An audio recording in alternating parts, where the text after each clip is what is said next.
도수를 부리는 훈장님. 옛날 아주 먼 시절 깊은 산골 오지에 조그마한 마을이 있었지요. 그 마을에는 글을 가르치는 훈장님이 한 분 살고 계셨습니다.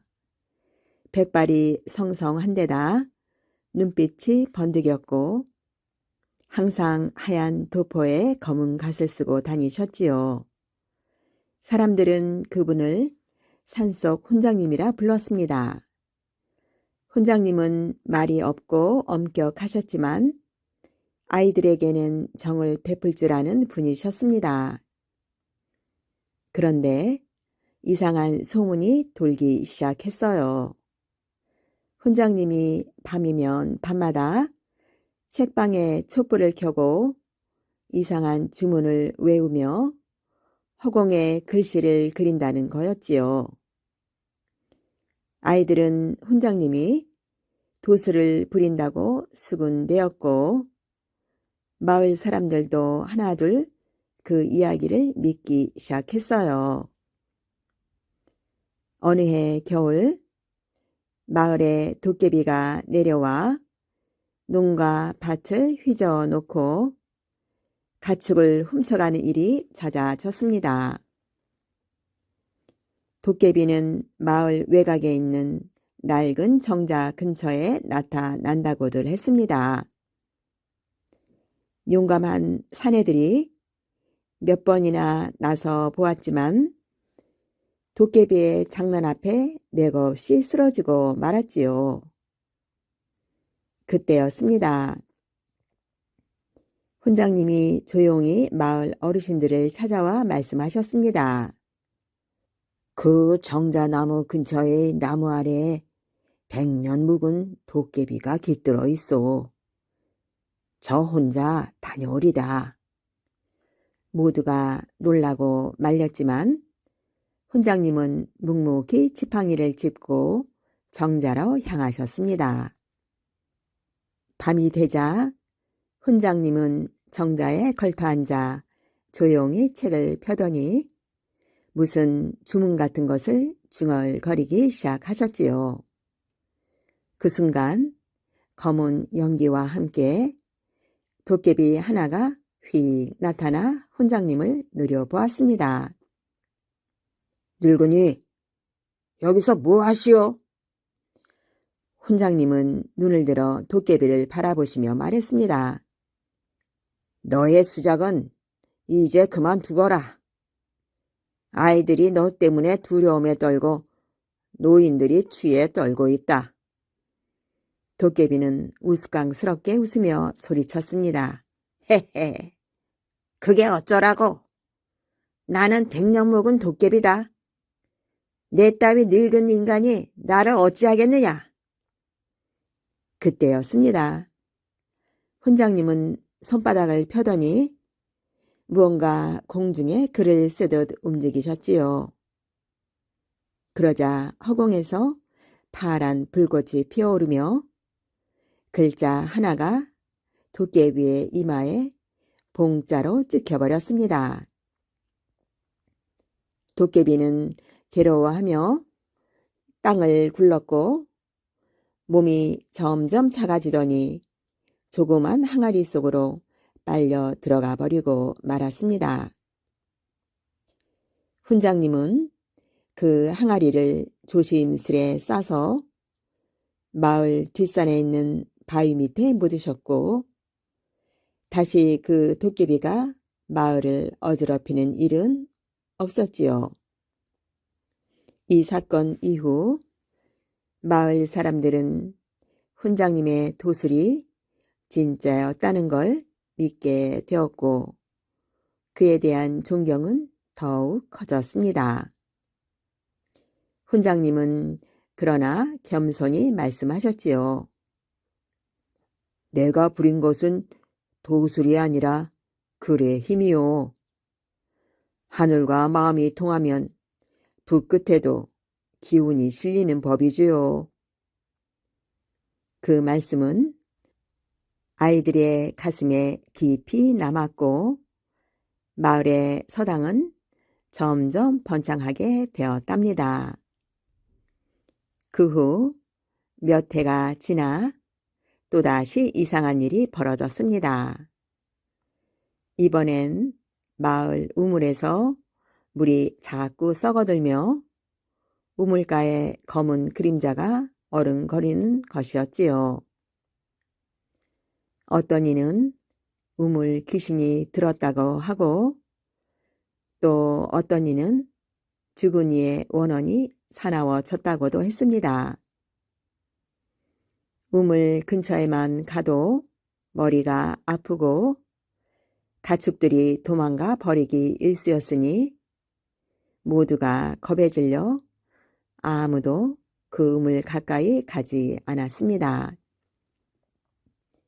결국 또다시 훈장님이 나섰습니다. 밤이 깊고 바람이 싸늘한 날 훈장님은 서책을 한 권 들고 우물 앞에 앉았습니다. 종이를 한 장 펴더니 정성스럽게 글을 쓰기 시작하셨지요. 그 글은 단순한 글이 아니었습니다. 글마다 마음의 정성이 담겼고 문장마다 사람을 살리는 기운이 어려 있었지요. 글을 다 쓰자 훈장님은 그 종이를 태워 그 재를 우물에 뿌리셨습니다.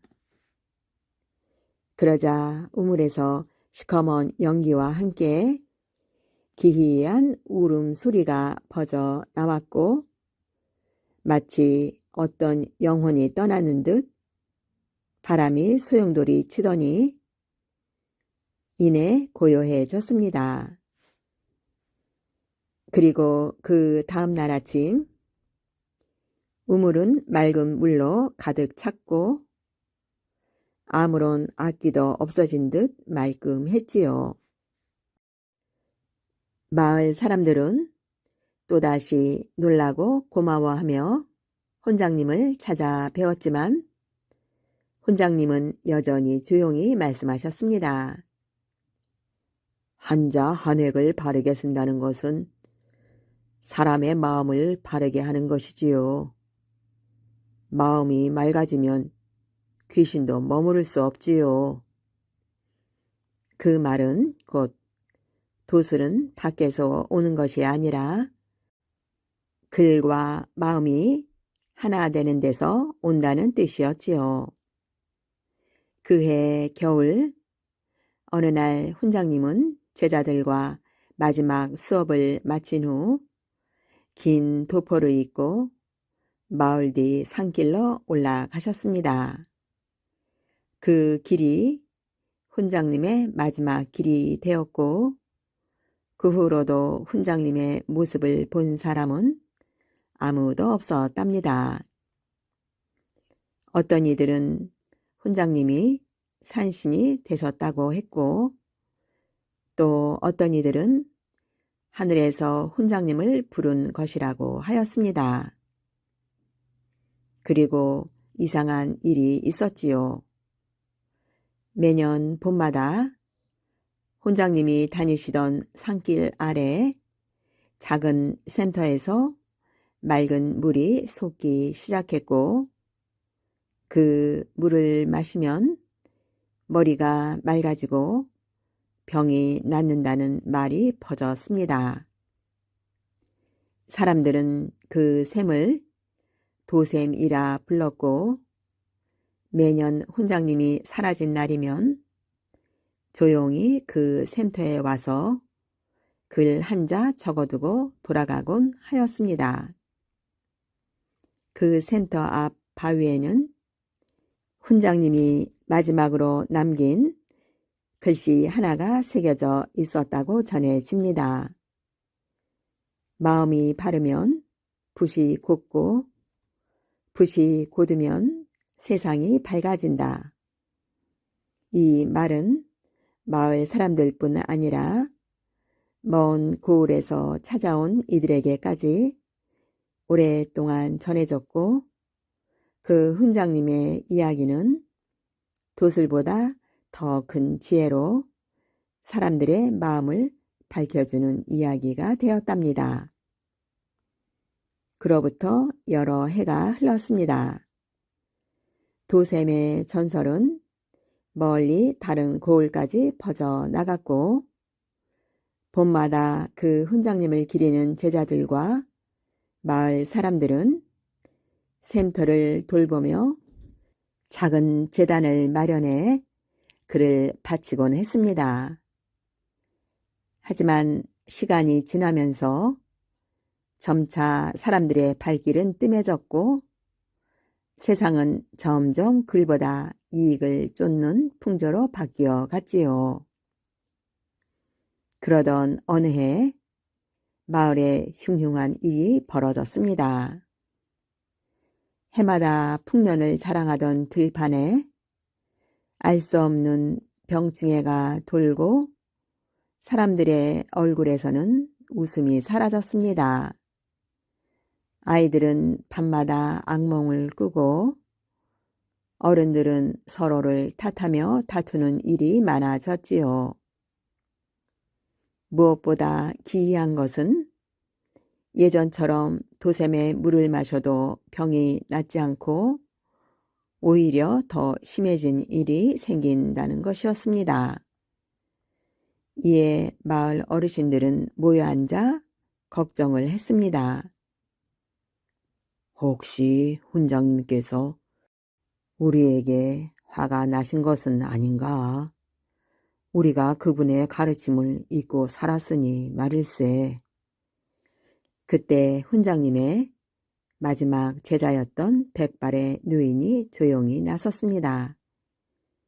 그는 당시 15살의 훈장님의 글을 배웠던 사람으로 지금은 한쪽 눈이 멀고 다리도 불편했지만 마음속엔 여전히 스승님에 대한 그리움이 깊이 자리하고 있었답니다. 그 노인은 손수 예전 훈장님이 쓰시던 작은 글방을 찾아가 거미줄을 걷어내고 먼지를 털어내며 조용히 책상 앞에 앉았습니다. 그리고는 무릎을 꿇고 붓을 들어 예전에 배운 글씨를 또박또박 써내려 가기 시작했습니다. 마음이 고요하면 물처럼 잔잔하고 물이 맑으면 비친 그림자도 올바르다는 뜻이었습니다. 그가 그 글을 마치고 조용히 도샘 앞에 앉아 바람 속에 읍조리를 떼었습니다. 갑자기 샘물이 반짝이며 일렁였고 물속에서 푸른 기운이 피어올라 산들 주변에 퍼지기 시작했습니다. 그리고 샘 옆 바위 위에 선명하게 빛나는 글씨 하나가 떠올랐습니다. 다시 배우라. 스승의 길은 글이 아니라 마음에 있다. 사람들은 그 글씨를 보고 감격하며 무릎을 꿇었습니다. 그제야 깨달았던 것이지요. 훈장님의 도술은 말로 하는 주문이나 허공에 쓴 글자가 아니라 사람의 마음을 바르게 세우는 지혜였지요. 그날 이후 마을 사람들은 서로를 원망하기보다 위로하기 시작했고 아이들에게는 예전처럼 글의 참된 의미를 가르치기 시작했습니다. 그리고 매달 초 하루면 마을 어귀에서부터 도샘까지 정갈한 차림으로 글을 들고 행렬을 이루었고 모두가 한 글자씩 마음을 담아 써내려 갔지요. 그러던 어느 날 한 낯선 남자가 마을로 찾아왔습니다. 도포자락은 헤어졌고 얼굴엔 상처 자국이 있었지만 눈빛은 아주 또렷하고 강단 있는 남자였습니다. 그는 자신을 먼 고을의 서생이라 소개하고 이 마을의 훈장님의 전설을 듣고 찾아왔다고 했습니다. 그는 수십 권의 책을 이고 다니며 각 마을을 돌며 그리 사람을 고친다는 믿음 하나로 사람들에게 그를 가르쳐 주고 있었던 것이지요. 그 남자는 도셈 앞에 무릎을 꿇고 이렇게 말했습니다. 저는 아직도 배웁니다. 훈장님의 제자가 되고 싶습니다. 그 말을 들은 훈장님의 마지막 제자는 미소를 지으며 남자의 어깨를 다독였습니다. 그대 같은 이가 있다면 훈장님의 돈은 아직 세상에 살아있는 것이지요. 글은 손끝에서 시작되지만 길은 가슴에서 이어집니다. 그 젊은 서생은 그 후로 마을에 남아 서당을 다시 열었고 훈장님의 방실을 따라 그를 가르쳤습니다. 아이들에게는 글의 뜻을 먼저 묻게 하고 어른들에게는 하루 한 줄의 반성문을 쓰게 했지요. 놀라운 건 이 작은 변화가 사람들의 마음을 편하게 만들었고 병도 사라지고 마을에 다시 웃음이 돌기 시작했다는 것이었습니다. 몇 해 뒤 훈장님의 서책을 바탕으로 마음에 도라는 이름의 책이 만들어졌고 그것은 조용히 여러 고을에 퍼져 나갔습니다. 그 책에는 도술이나 주문 같은 것이 적혀 있지 않았고 단지 사람답게 사는 길, 참된 마음의 글, 글이 가지는 생명력에 대한 짧은 글귀들과 함께 이야기들이 담겨 있었지요. 그 책의 첫머리에는 이런 문장이 적혀 있었습니다. 도술이란 허공을 지르는 기이한 기술이 아니라 바른 글과 올곧은 마음에서 나오는 것이다. 그것은 훈장님이 살아생전 가장 많이 제자들에게 강조했던 말이기도 했습니다. 그리고 아주 오랜 세월이 흐른 지금도 깊은 산골의 그 마을에는 매년 봄이면 조용한 글 축제가 열리고 아이들은 하얀 종이에 첫 글자를 쓰며 두 손을 모아 중얼거린다고 합니다. 훈장님, 저도 마음이 바르게 되도록 배우겠습니다. 그리고 그 글자가 모이면 다시 한번 도샘의 물은 맑아지고 세상은 잠시나마 고요하고 따뜻해진답니다. 그렇게 돛을 부리는 훈장님의 이야기는 그 마을의 전설이 되었답니다. 미래를 내다본 처녀. 옛날 어느 깊은 산골에 백일홍 꽃이 흐드러지게 피는 작은 마을이 있었습니다. 그 마을에서 사는 한 선비는 이름이 윤도현이라 하였고 성품이 고결하고 배움을 즐기는 사람이었습니다. 가난한 살림에도 어버이에게 효도하며 스스로를 닦는데 게으름이 없었습니다. 그해 봄, 윤 선비는 과거를 보기 위해 긴 여정을 떠나게 되었습니다. 부모님의 손을 꼭 잡고 반드시 정원급제하여 돌아오겠사옵니다. 하며 길을 나섰습니다. 산을 넘고 물을 건너며 어느 깊은 고갯 마루에 다다랐을 즈음 숲속에서 개날픈 비명이 들려왔습니다. 아, 살려주세요! 놀란 윤선비는 재빨리 소리나는 쪽으로 달려갔습니다. 그곳엔 산에 두 셋이 한 처녀를 붙들고 위협하고 있었고 처녀는 손발이 묶인 채 눈물만 흘리고 있었지요. 윤선비는 돌을 집어들고 소리쳤습니다. 그만두시오! 이 무슨 무도한 짓이오! 도둑들은 그를 노려보다가 건방진 놈 하고 달려들었으나 윤선비는 용감하게 맞서 싸웠습니다. 혼신의 힘을 다한 끝에 도둑들은 도망쳤고 처녀는 구사일생으로 목숨을 건졌습니다. 괜찮으시오? 고맙습니다. 살려주셔서. 처녀는 흑두성이 얼굴이었지만 눈빛이 맑고 또렷하였으며 말투는 단정하고 기품이 느껴졌습니다. 그녀는 이름을 밝히지 않았고 집이 어딘지도 말하지 않았습니다. 다만 이렇게 말했지요. 은공을 갚을 길이 없어 마음이 무겁습니다. 하지만 제가 가진 것은 오직 하나, 남보다 조금 앞을 볼 줄 아는 눈뿐입니다. 윤선비가 놀라 물었습니다. 앞을 본다니요?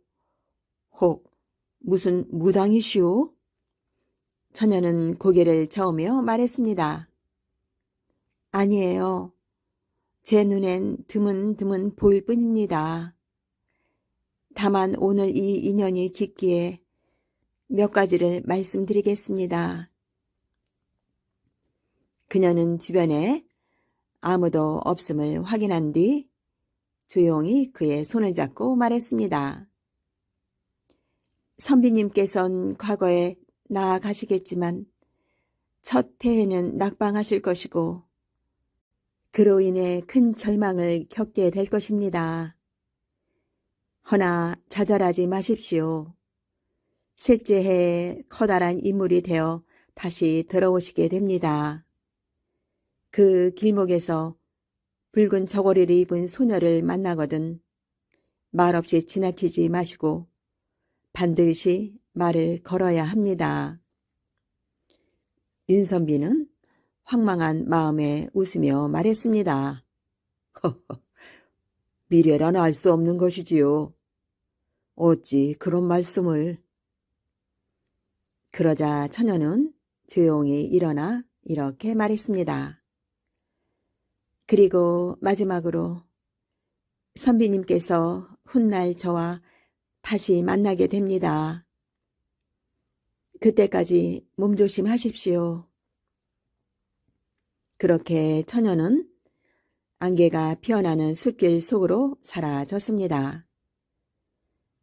마치 처음부터 존재하지 않았던 사람처럼 말입니다. 윤선비는 가슴이 울렁거리는 걸 느끼며 길을 재촉했고 곧 장안에 도착하여 과거에 응시했지만 과연 그 말대로 낙방하고 말았습니다. 큰 실망에 빠진 그는 2해 동안 초가집에 틀어박혀 책도 펼치지 않았지요. 그러던 어느 날 어머니께서 말했습니다. 예, 도연아. 사람이란 지는 해를 한탄하지 말고 뜨는 달을 바라보아야 한단다. 내가 해보지도 않고 포기하면 그날 너를 살린 그 처녀는 너를 왜 살렸겠느냐. 그 말에 선비는 번개처럼 정신이 번쩍 들었고 다시 항문에 매달려 공부를 시작하였습니다. 마침내 세 번째 해에 그는 당당히 장원 급제로 급제하였습니다. 장안 거리에는 그 이름이 써진 방이 붙었고 사람들은 그를 윤장원이라 부르며 존경했습니다. 승정원에서 벼슬 받기 전 그는 시장을 한 바퀴 둘러보고자 거리로 나갔습니다. 그때 그가 3년 전 들었던 그 말이 떠올랐습니다. 붉은 저고리 입은 소녀를 만나거든 반드시 말을 걸라. 그런데 과연 거리에 사람들이 북적이는 틈 사이로 붉은 저고리를 입은 소녀 하나가 꽃을 팔고 있는 것이 보였습니다. 소녀는 고개를 숙인 채 조용히 국화 사세요 하고 속삭이고 있었습니다. 선비는 조심스레 다가가 말했습니다. 국화가 참 곱습니다. 이 꽃엔 무슨 뜻이 담겨 있어? 소녀는 얼굴을 들었습니다. 그 눈은 3년 전 자신을 구해달라 애원하던 그 처녀와 닮아 있었습니다. 하지만 훨씬 더 고요하고 단단하고 슬픈 빛이 감돌고 있었습니다. 소녀는 조용히 말을 했습니다. 기억하시는군요. 이 국화는 가을 끝에서 피는 꽃이지요. 추위를 견디며 향기를 품는 마치 선비님의 마음처럼 말입니다. 윤 선비는 숨을 멈췄습니다. 아니, 정녕 그때 그 숲속에서 뵀었던? 소녀는 고개를 끄덕이며 말했습니다. 맞습니다. 선비님께서 저를 살려주셨고 그 인연으로 저는 오늘을 살아올 수 있었습니다. 저는 그날부터 이름을 버리고 오직 선비님의 앞날만을 바라고 살아왔습니다. 윤 선비는 더 이상 망설이지 않았습니다. 그 길로 소녀를 데리고 집으로 돌아가 부모님께 인사드리고 곧장 혼례를 올렸습니다. 사람들은 말하였습니다.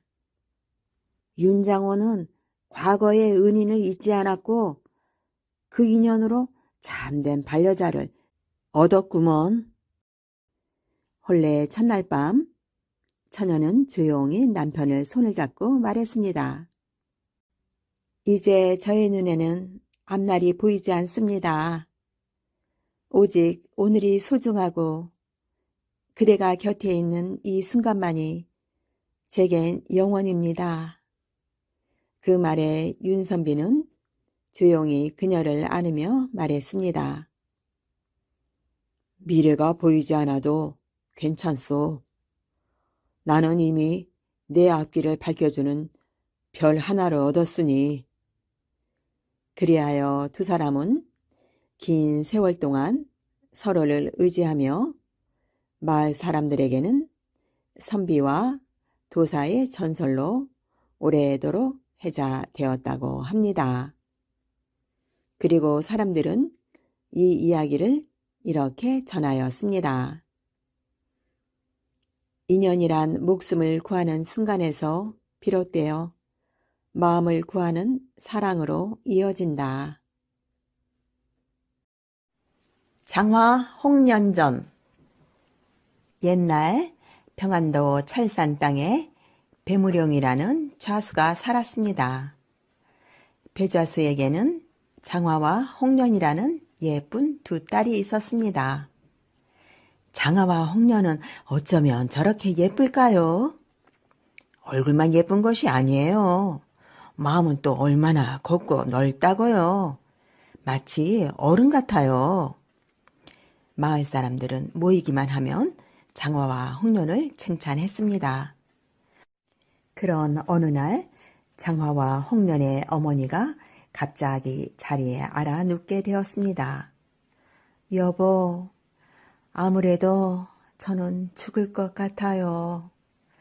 만일 애들의 새어머니가 들어오더라도 장화와 홍련을 잘 길러주세요. 며칠 뒤 어머니는 장화와 홍련의 정성스러운 간호도 소용없이 세상을 떠났습니다. 그 뒤로 3년이란 세월이 또 흘렀습니다. 어느 날 배자수는 두 딸에게 말했습니다. 얘들아, 새엄마를 맞아들이는 게 좋겠다. 네, 아버님이 좋으시다면 그렇게 하세요. 그래, 그럼 새엄마를 모셔오도록 하자. 그러나 새어머니로 들어온 허씨 부인은 첫날부터 장화와 홍련을 구박했습니다. 이제부터 너희들은 내 말을 잘 들어야 해. 네, 어머니. 그 뒤 새어머니는 아들을 하나 낳자 장화와 홍련을 더욱 심하게 구박했습니다. 보다 못해 배자수는 허씨 부인을 조용히 불러 타일렀습니다. 여보, 저 애들은 어려서부터 칭찬을 많이 받으며 자라왔어. 저 애들에게 너무 심하게 하지 마오. 아니, 내가 뭘 심하게 했다고 그래요? 당신은 저 애들이 내게 얼마나 잘못하는지 아세요? 당신이 저 애들에게 너무 심하게 대한다고 마을 사람들이 흉을 보고 있어. 흉을 보라면 보라지요. 마음이 삐뚤고 심술궂은 허씨 부인은 사람들이 자기를 손가락질하면 할수록 더욱 장화와 홍련을 구박했습니다. 아이고, 속상해. 저것들 때문에 나만 욕먹네. 날이 갈수록 심해지는 허씨 부인의 구박 속에서도 장화와 홍련은 예쁜 처녀로 자랐습니다. 아니, 저것들이 누굴 닮아서 저렇게 예쁠까? 아무리 구박을 해도 얼굴에 그늘 한 점 없으니 더 밉살스럽군. 허씨 부인은 해만 뜨면 장화와 홍련한테 흉잡을 것이 없을까 하고 살피는 게 일이었습니다.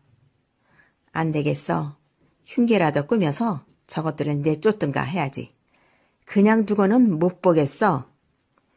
장화와 홍련한테 흉잡을 일이 없자 허씨 부인은 아들 장쇠를 불러 흉계를 꾸몄습니다.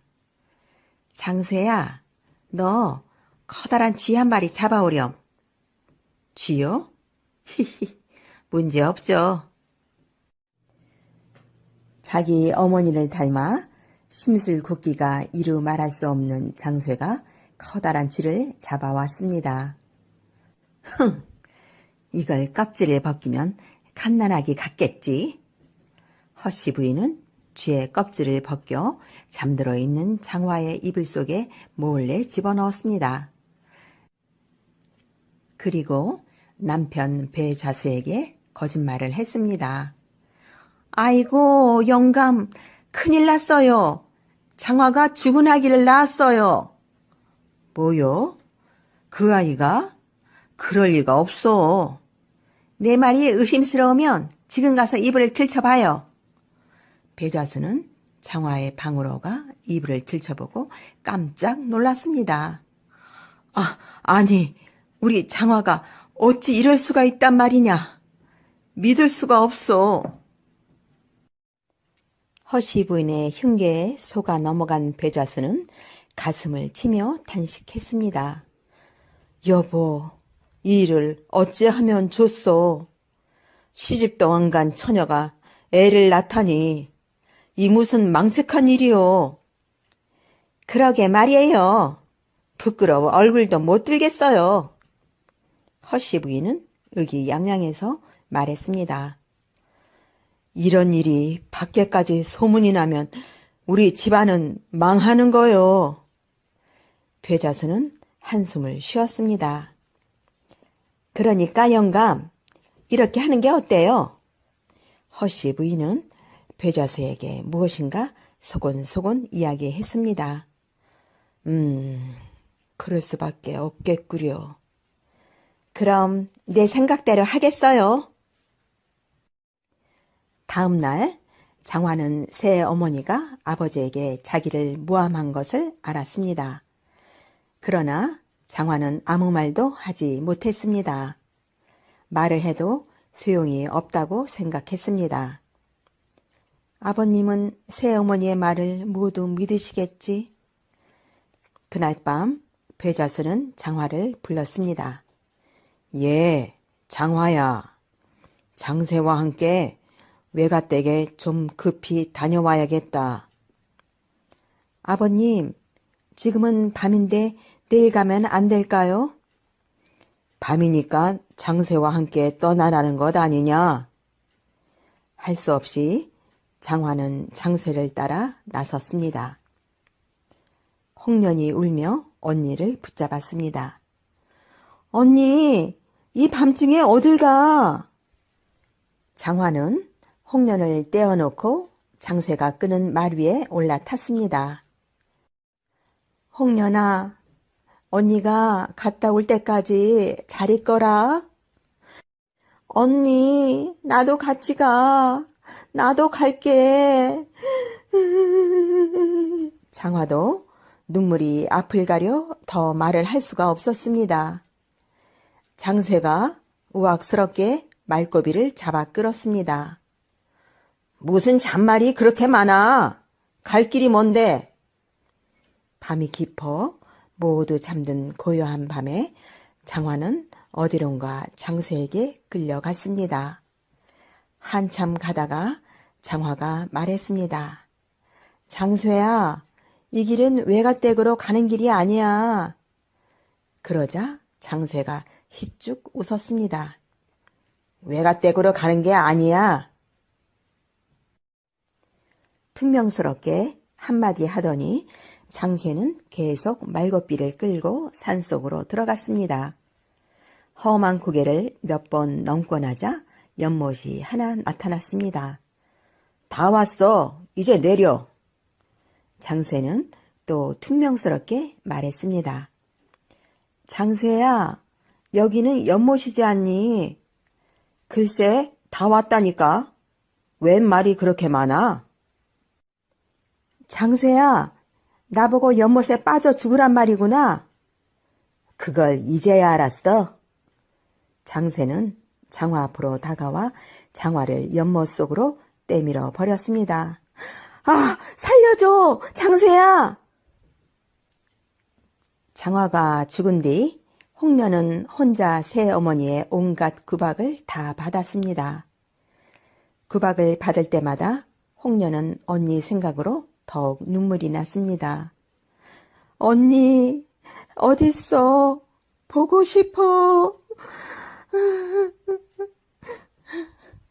그런 어느 날 낯선 파랑새 한 마리가 홍련 앞에 날아왔습니다.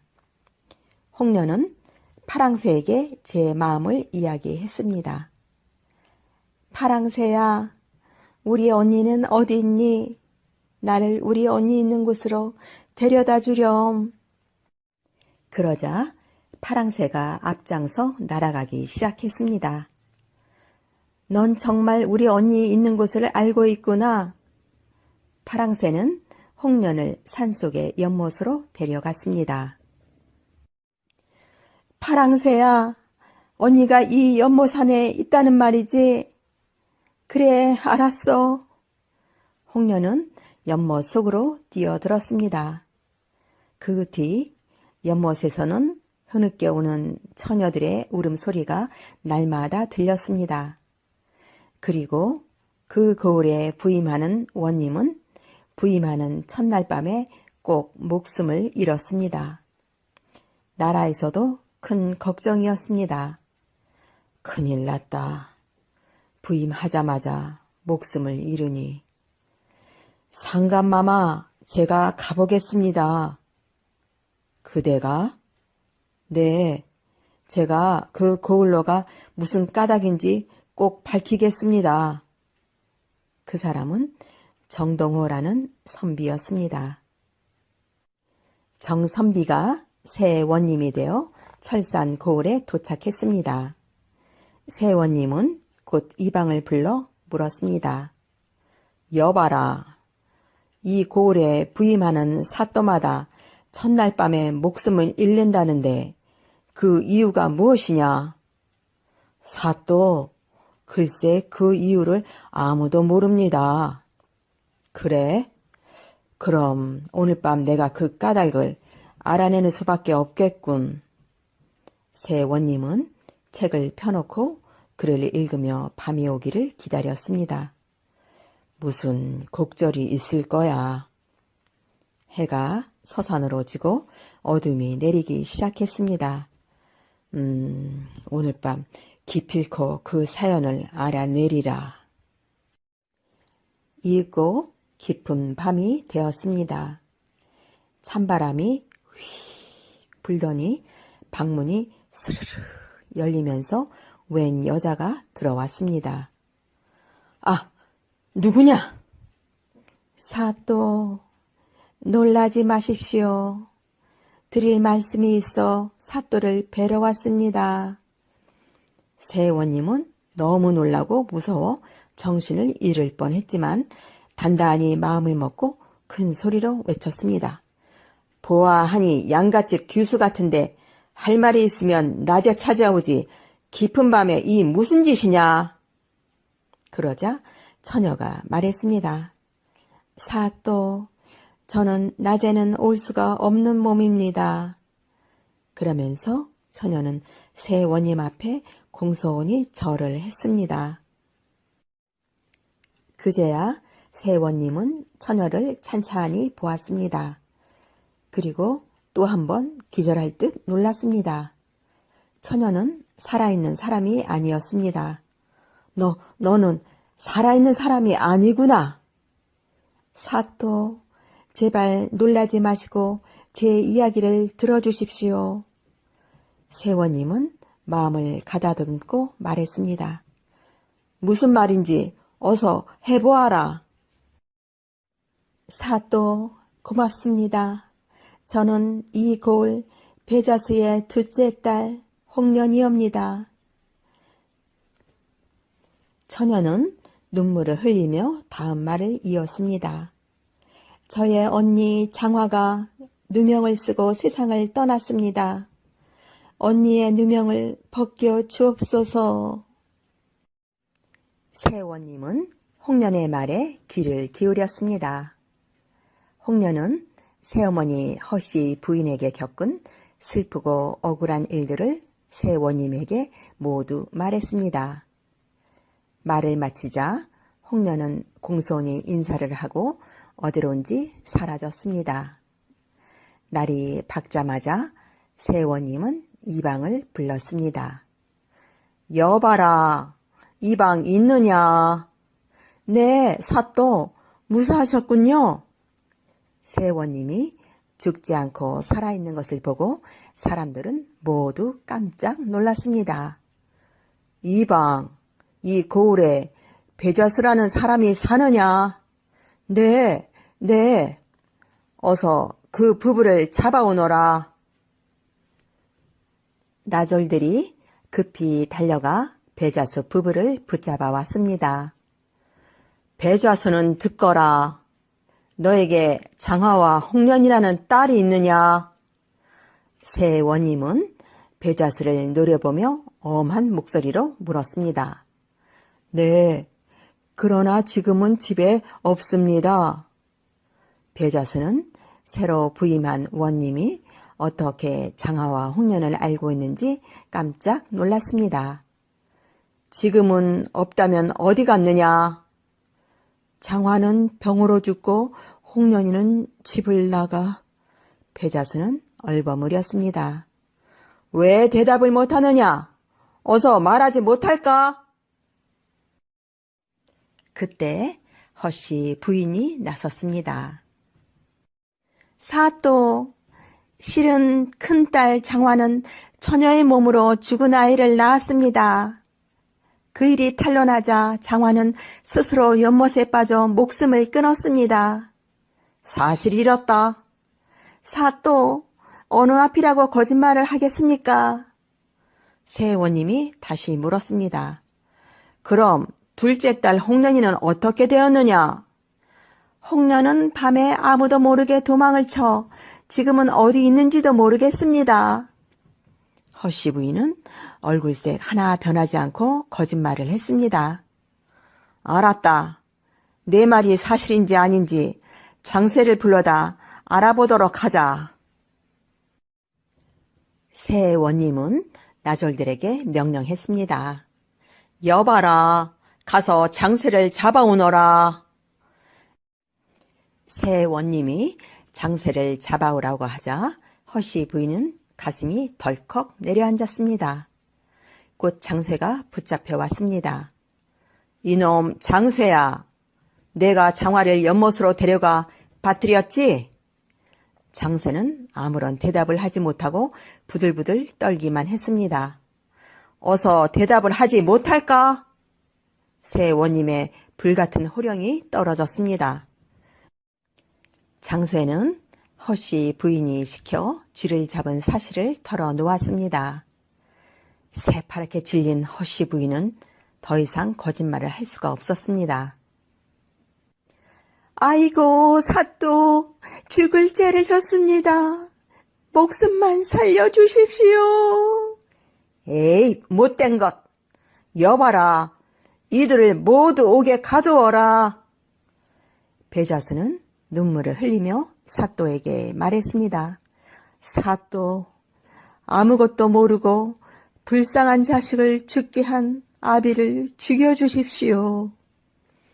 배자스는 허씨 부인의 말만 믿은 자기의 잘못을 뉘우쳤습니다. 새 원님은 임금님께 이 사실을 아뢰었습니다. 새 원님은 장화와 홍련이 빠져 죽은 연못에서 시체를 건져내어 양지 바른 곳에 고이 묻어주었습니다. 허씨 부인과 장세는 임금님의 분부대로 사형에 처해졌습니다. 그런 어느 날 새 원님은 꿈을 꾸었습니다. 꿈속에 장화와 홍련이 나타났습니다. 사또님, 고맙습니다. 저희의 억울한 누명을 벗겨주시고 양지 바른 곳에 묻어주시니 은혜가 태산 같습니다. 이제 철상고을에는 해마다 풍년이 들고 사또님은 큰 벼슬을 하실 것입니다. 그럼 안녕히 계십시오. 장화와 홍련은 말을 마치더니 새 원님에게 공손히 절을 하고 사라졌습니다. 새 원님은 잠을 깼습니다. 꿈이었구나. 불쌍한 장화와 홍련이 하늘나라로 가면서 인사를 하러 온 거야. 부디 하늘 풀고 하늘나라에 가서는 어머니와 함께 행복하게들 사시오. 새 원님은 마음속으로 떠나는 장화와 홍련에게 인사를 했습니다. 그 뒤 철산 고을에는 정말 해마다 풍년이 들었습니다. 그리고 새 원님은 점점 벼슬이 높아졌습니다. 장화와 홍련은 과연 은혜를 잃지 않는 처녀들이군. 그 처녀들 덕분에 철산 고을에는 풍년이 들고 나는 이만큼 큰 벼슬을 하게 되었어. 허씨 부인의 말에 속아 장화를 죽게 했던 배자수는 눈물로 세월을 보내다 윤씨라는 처녀를 새 부인으로 맞았습니다. 그런 어느 날 윤씨 부인의 꿈에 선녀가 나타나 꽃 두 송이를 주며 말했습니다. 이 꽃을 받아요. 이 꽃은 장화와 홍련이니 잘 키우도록 해요. 10달 뒤 윤씨 부인은 딸 쌍둥이를 낳았습니다. 부인, 꼭 장화와 홍련을 닮았구려. 네, 이 애들이 바로 장화와 홍련이에요. 부인, 우리 이 아이들을 잘 키웁시다. 배자수와 윤씨 부인은 두 딸을 고이 기르며 행복하게 살았습니다. 두껍전. 옛날 어느 숲속에 짐승들이 사는 마을이 있었습니다. 햇살이 따스한 어느 봄날 그 마을에서 사슴이 벼슬에 올랐습니다.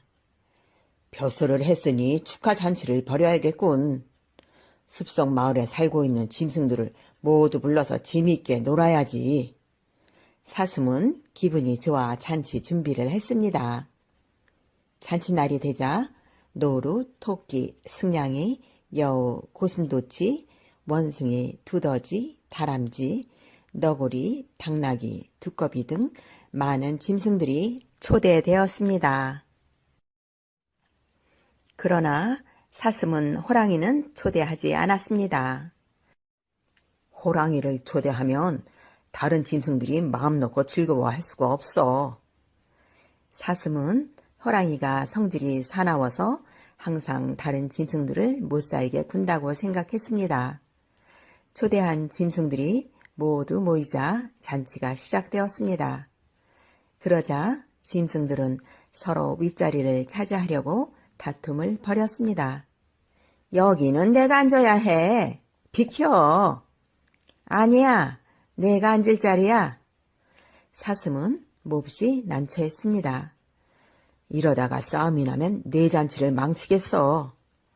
잔치집은 자리 다툼으로 점점 더 소란스러워졌습니다. 보다 못한 토끼가 앞으로 나서며 말했습니다. 자, 조용히 하십시오. 토끼는 목에 잔뜩 힘을 주며 의젓하게 말을 꺼냈습니다. 이렇게 서로 다툴 것이 아니라 나이 순서대로 자리에 앉는 게 어떻겠습니까? 토끼의 말을 들은 다른 짐승들은 모두 찬성을 했습니다. 그때 노루가 허리를 구부정하게 구부린 채 앞으로 어슬렁어슬렁 걸어 나왔습니다. 에헴, 나이대로라면 누구보다 내가 제일 윗자리에 앉아야 해. 노루가 점잔을 빼며 거만하게 말했습니다. 그러자 여우가 끼어들었습니다. 어째서 내가 윗자리에 앉아야 하지? 내 허리를 좀 봐. 왜 이렇게 굽은 줄 아니? 나이가 많아서 그런 거란다. 노루가 대답을 했습니다. 노루의 대답을 들은 여우는 큰 기침을 하더니 수염을 천천히 쓰다듬으며 말했습니다. 허리가 굽은 걸 가지고 어째서 나이가 제일 많다고 그러니? 자, 내 수염을 봐라. 나이가 많기 때문에 이렇게 하얗게 새었지 않니? 그래, 여우가 제일 어른이야. 그래, 맞아. 여우와 노루를 지켜보던 짐승들이 여우의 말에 맞장구를 쳤습니다. 그러자 노루도 지지 않고 말했습니다. 여우야, 그럼 도대체 넌 언제 이 세상에 태어났다는 말이냐? 그러는 넌? 하고 여우가 되물었습니다. 나? 이 노루로 말할 것 같으면 하늘과 땅이 처음 생길 때 태어났지. 그러니까 나는 이 세상에서 제일 먼저 태어난 동물이야. 하하하, 겨우 그 정도 가지고 나의 자랑을 하다니. 나는 하늘나라 임금님이 처음 하늘과 땅을 만드실 때 별자리를 만드느라고 고생하시는 걸 거들었단다. 하고 여우는 의기양양하게 말했습니다. 그것을 지켜보고 있던 두꺼비가 속으로 중얼거렸습니다. 너희들이 지금 그럴듯하게 꾸며대면서 나이 자랑을 하고 있지만 그 정도로는 나를 못 당할걸. 두꺼비는 이런 생각을 하며 점잖은 걸음걸이로 나왔습니다. 앞으로 나온 두꺼비는 건너 산을 바라보며 슬픈 얼굴을 하면서 눈물을 흘렸습니다. 아, 슬프구나. 아니, 두꺼비가 갑자기 왜 저렇게 울지? 글쎄, 왜 그럴까? 모여있던 짐승들이 두꺼비를 보며 수근거렸습니다.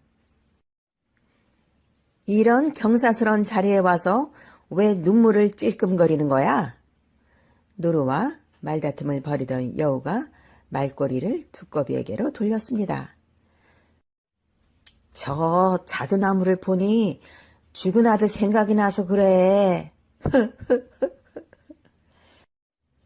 자두나무를 보니까 아들 생각이 난다고? 그래, 내가 어린아이였을 때 집 앞에 자두나무 한 그루를 심었었지. 그게 어떻게 되었단 말이야? 궁금하니 어서 말해봐. 여우는 꾸물거리는 두꺼비에게 못마땅한 투로 말했습니다. 어른한테 이 무슨 버릇없는 태도냐? 두꺼비는 점잖게 여우를 꾸짖고는 말을 계속했습니다. 사실은 하늘나라 임금님이 별자리를 만들 때 내 셋째 아들이 그 잣나무를 베어 망치를 만들었어. 그 애는 그걸 가지고 여기저기 별을 박다가 그만 실수하여 떨어져 죽고 말았네. 그렇다면 당신이 우리 중에서 제일 나이가 많군요. 제일 윗자리에 앉으세요. 여우가 풀이 죽은 목소리로 말했습니다. 다른 짐승들도 모두 여우의 말에 찬동했습니다. 어흠, 그렇다면 내가 제일 어른인가? 두꺼비는 점잔을 빼며 맨 윗자리에 가 앉았습니다. 여우는 두꺼비 다음 자리에 앉았습니다. 두꺼비에게 윗자리를 빼앗긴 여우는 너무 억울하여 두꺼비를 골려줄 궁리를 했습니다. 마침내 좋은 생각이 떠올랐는지 여우는 미소를 지었습니다. 여우는 다정하게 두꺼비를 불렀습니다. 저 영감님, 왜 그러나? 영감님께서는 그렇게 연세가 많으시니까 그동안 여기저기 다니며 좋은 구경을 많이 하셨겠군요. 그야 물론이지. 그래, 어디를 구경하셨는지 이야기를 좀 해주시지요. 두꺼비는 잠시 망설였습니다.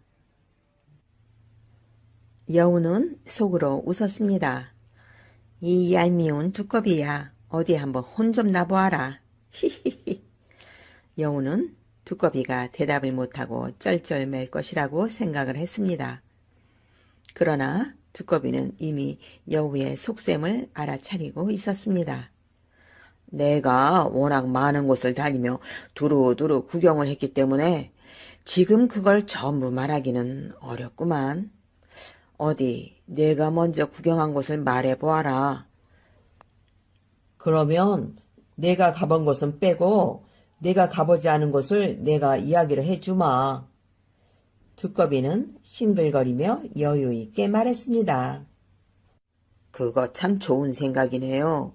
그러면 이야기가 더 재미있겠어요. 옆에서 듣고 있던 토끼가 끼어들며 한마디 했습니다.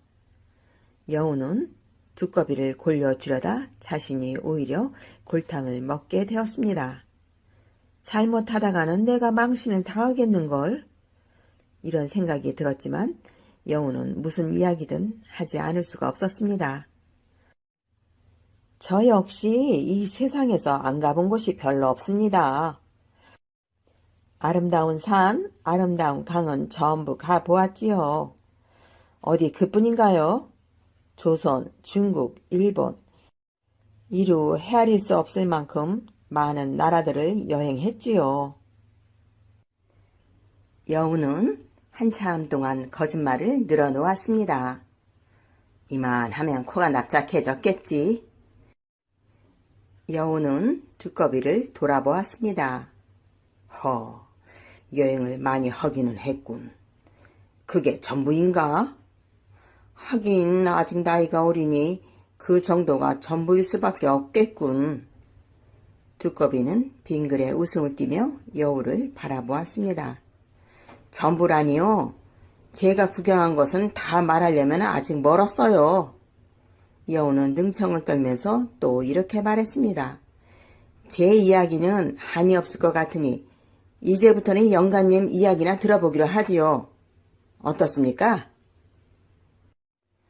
두꺼비는 머리를 몇 번 끄덕이더니 조용히 입을 열었습니다. 보아하니 너는 겨우 땅덩어리나 구경하고 다녔구나. 땅덩어리 구경은 많이 했다니 그만두고 내가 땅밖의 세상을 이야기해 주마. 자, 지금부터 내 얘기를 잘 들어라. 네? 땅밖의 세상 이야기를 한다고요? 그래, 무척 신기할 거다. 우선 신선이 노는 복나산에 올라가서 신선들이 어떻게 사는지 구경한 이야기를 할까? 아니, 신선이 논다는 그 복나산을 정말로 가보셨단 말이에요? 모두들 크게 놀라는 표정이었습니다. 두꺼비는 모두가 놀라는 표정을 보고 빙그레 웃으며 말했습니다. 아니면 해와 달이 뜨는 나라, 해와 달이 지는 나라를 이야기해 줄까? 정말로 해와 달을 구경했어요? 허허, 이 사람, 내 나이가 몇인가? 어린 사람한테 거짓말을 하겠나? 두꺼비는 여우를 꾸짖었습니다. 그게 아니라 죄송해요. 어서 다음 이야기를 해주세요. 두꺼비 영감님은 말솜씨도 참 훌륭하시네요. 네, 정말 그래요. 모여있던 짐승들은 모두 두꺼비의 이야기를 기다렸습니다. 나는 끝도 없이 깊고 넓은 바닷속도 구경했어. 정말 아름다운 곳이지. 두꺼비는 신바람이 나서 이야기하기 시작했습니다. 바닷속에서는 고개처럼 생긴 큰 물고기의 등에 타고 다니며 시를 노래하는 사람을 만났지. 그는 배를 타고 강을 건너다가 물에 비치는 다리에 얼마나 고운지 그것을 잡으려고 손을 내밀었다가 강에 빠진 사람이었어. 물에 빠지는 순간 고래처럼 생긴 큰 물고기가 나타나 그 사람을 싣고 용궁으로 들어갔다는군. 그 사람은 용궁에서 어떻게 되었어요? 여우가 궁금해하며 물었습니다. 물론 행복하게 살았지. 그리고 또 어디를 가보셨어요? 토끼가 귀를 쫑긋하며 물었습니다. 여우야, 너도 조선에 갔었다고 했지? 네, 갔었지요. 그렇다면 조선에 대해 재미있는 이야기 하나 해줄까? 좋아요. 해보세요. 조선에는 백두산이라는 유명한 산이 있지. 그 산에 먼 옛날 하늘나라 임금님의 아들 환웅이라는 신선이 내려왔어. 그래서요? 하루는 곰과 호랑이가 환웅에게 어떻게 하면 사람이 될 수 있느냐고 물었어. 짐승들은 두꺼비의 말에 귀를 기울였습니다. 환웅은 곰과 호랑이에게 쑥과 마늘을 주면서 그걸 먹고 100일 동안 햇빛을 보지 않으면 사람이 될 수 있다고 했어. 100일 동안이나요? 곰과 호랑이는 쑥과 마늘을 가지고 굴 속으로 들어갔는데 호랑이는 중간에 나오는 바람에 사람이 되지 못했고 곰은 끝까지 잘 견디어 예쁜 여자가 되었지. 야, 재미있다. 그래서 어떻게 되었어요? 여자가 된 곰은 환웅과 결혼해서 아들을 낳았는데 이분이 바로 조선을 세우신 당군이시란다. 아, 조선이라는 나라가 그렇게 해서 생겼군요. 여우는 풀이 죽어 있었습니다.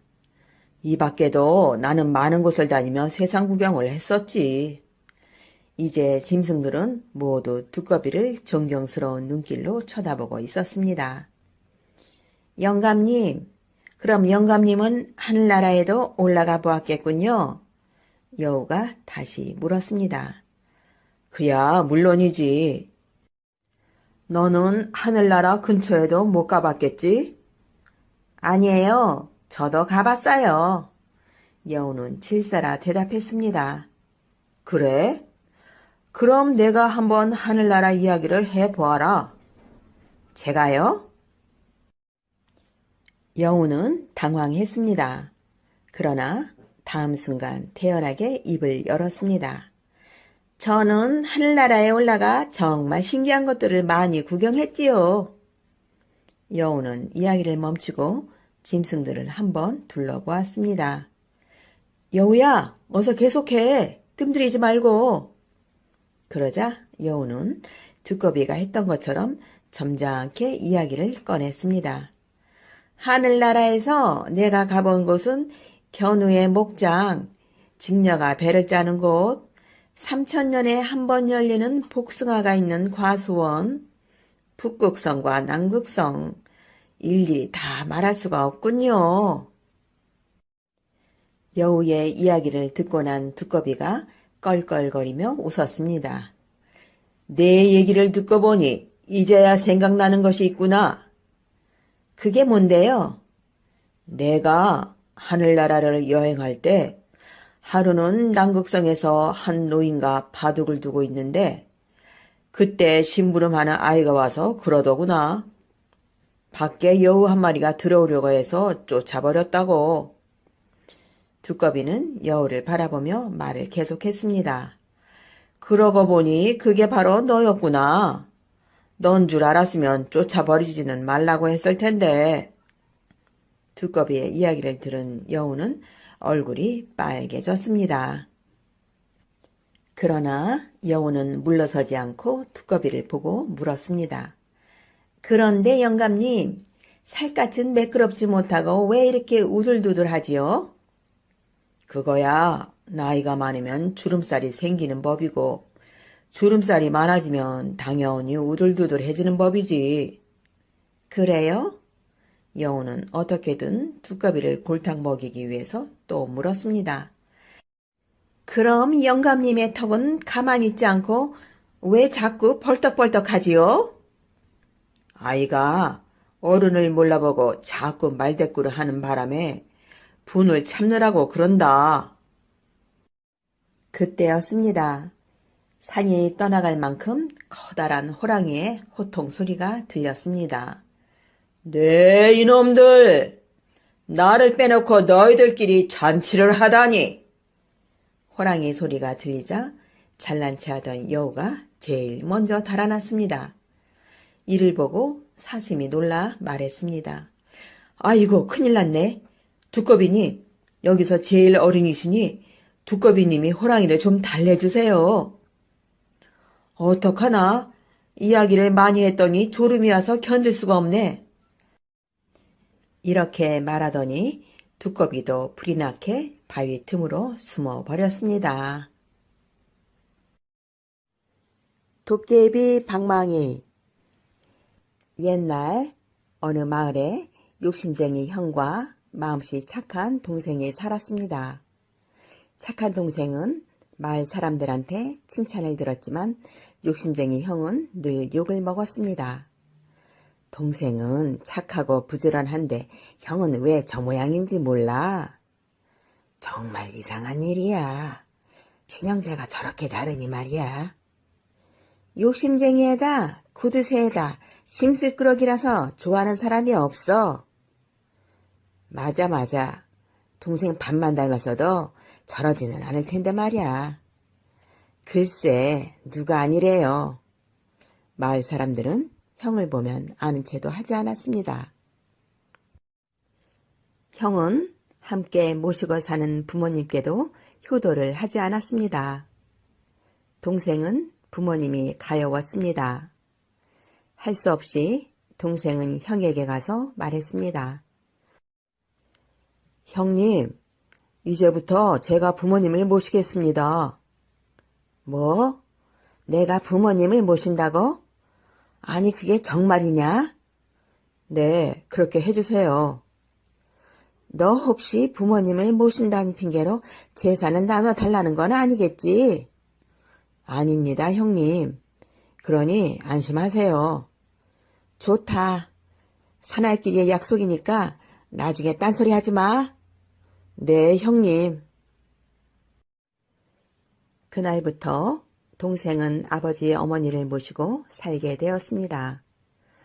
부모님을 편히 모시려면 전보다 더 일을 많이 하지 않으면 안 돼. 어서 나무를 하러 가자. 동생은 지게를 지고 산으로 갔습니다. 쿵! 쿵! 쿵! 산속에서는 하루 종일 동생의 나무 찍는 도끼 소리가 울렸습니다. 휴, 힘들어라. 좀 쉬어야겠다. 동생은 한 짐 가득 나무를 해놓고 나무 그늘에 앉아 잠시 쉬었습니다. 그때 나무에서 무엇인가가 툭 하고 떨어졌습니다. 뭘까? 떨어지는 게. 동생이 소리 나는 쪽을 돌아보고 있는데 머리 위로 무언가가 또 떨어졌습니다. 아이쿠, 이게 뭐야? 동생이 주워보니 그것은 개암이었습니다. 아, 개암이었구나. 어디 맛 좀 볼까? 동생은 개암을 입으로 가져갔습니다. 그때 퍼뜩 집에 계신 아버지 어머니 생각이 났습니다. 아니야, 내가 먹으면 안 돼. 아버지께 갖다 드려야지. 동생은 개암을 먹지 않고 주머니에 넣었습니다. 이제 그만 쉬고 집으로 가야지. 어머니가 기다리실 텐데. 동생은 자리에서 일어났습니다. 그때 개암이 또 하나 툭 하고 떨어졌습니다. 아, 또 떨어졌네. 이건 어머님 갖다 드려야겠군. 개암이 아주 잘 익었나 봐. 동생은 얼른 개암을 주워 주머니에 깊숙이 넣었습니다. 어머님이 이 개암을 보시면 좋아하시겠네. 그러자 이번엔 2개의 개암이 한꺼번에 떨어졌습니다. 아이쿠, 이번엔 2개씩이나 떨어지네. 하나는 우리 형님들이고 하나는 내가 먹으면 되겠군. 동생은 기분이 좋았습니다. 자, 이제 어서 가자. 동생은 지게를 지고 마을을 향해 발걸음을 재촉했습니다. 어느새 날은 저물기 시작했습니다. 언제 이렇게 해가 기울었을까? 식구들이 걱정하겠네. 동생은 부지런히 산길을 내려왔습니다. 그러나 이상하게도 마을로 가는 큰 길이 나타나지 않았습니다. 내가 너무 서두르다가 길을 잃었나 봐. 아이고, 이를 어쩌지? 해는 이제 완전히 서산으로 넘어갔습니다. 큰일 났군. 이 깜깜한 산속에서 어떻게 길을 찾지? 그런데 비까지 주룩주룩 내리기 시작했습니다. 길은 나중에 찾고 우선 빨리 비를 피해야겠어. 동생은 산속을 이리저리 헤매다가 집 한 채를 발견했습니다. 옳지, 저 집에서 우선 비를 피하자. 가까이 가보니 그 집은 빈집이었습니다. 하마터면 이 산중에서 밤새도록 비를 맞을 뻔했군. 아유, 다행이다. 동생은 집 안으로 들어갔습니다. 할 수 없어. 오늘은 여기서 지내고 날이 밝거든 길을 찾아야지. 피곤했던 동생은 졸음이 쏟아지기 시작했습니다. 그때 밖에서 발소리가 들렸습니다. 아니, 이 밤중에 산속에 들어오는 사람이 누구지? 동생은 몸을 숨기고 밖을 살펴보았습니다. 아, 도깨비들이다. 큰일 났네. 어쩌면 좋지? 도깨비는 하나가 아니었습니다. 여러 명의 도깨비들이 제가끔 방망이를 하나씩 들고 빈집을 향해 오는 중이었습니다. 이러다간 도깨비들에게 잡히겠어. 빨리 숨어야지. 옳지, 저 대들보 위에 숨자. 동생이 대들보 위로 올라갔을 때 도깨비들이 안으로 들어왔습니다. 오늘도 우리끼리 한바탕 신나게 놀아보세. 좋지. 덩덕쿵 덩덕쿵 얼쑤 좋다. 도깨비들은 흥겹게 놀았습니다. 한참 신나게 놀던 도깨비들은 빙 둘러앉아 이야기를 시작했습니다. 난 나쁜 사람을 골려주는 게 취미거든. 어젯밤에도 날마다 술을 마시고 집에 들어와 식구들을 못 살게 구는 술주정꾼을 골려주었지. 재미있었겠네. 어떻게 골려주었는데? 밤새도록 산속으로 끌고 다녔지. 도깨비들은 한참 동안 재미있게 이야기를 하더니 이번에는 방망이를 들고 요술을 부렸습니다.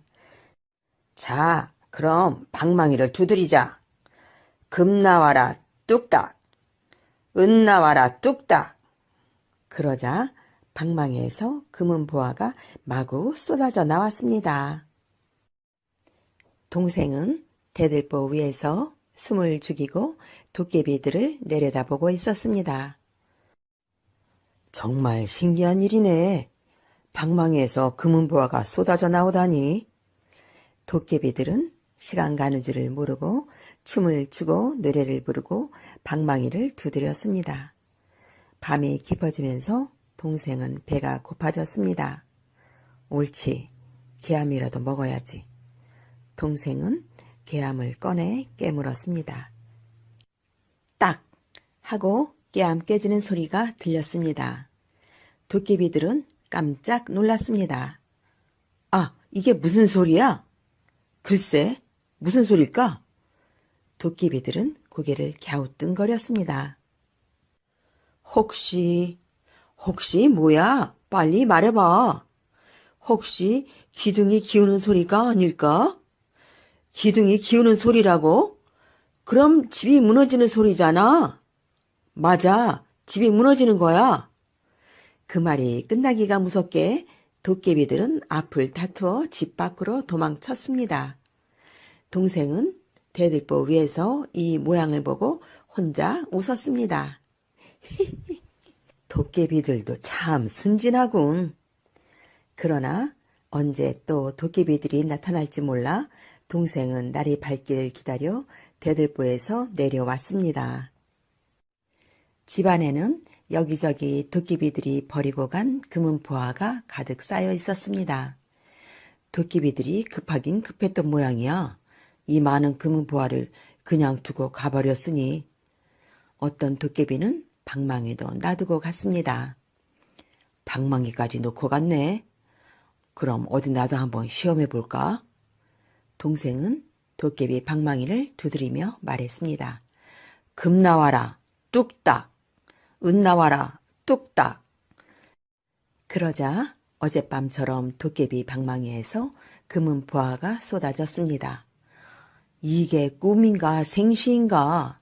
이제 부모님을 편안히 모실 수 있겠구나. 동생은 나무 대신 금은 보화를 가득 지게에 지고 집으로 돌아왔습니다. 이게 어떻게 된 일이냐?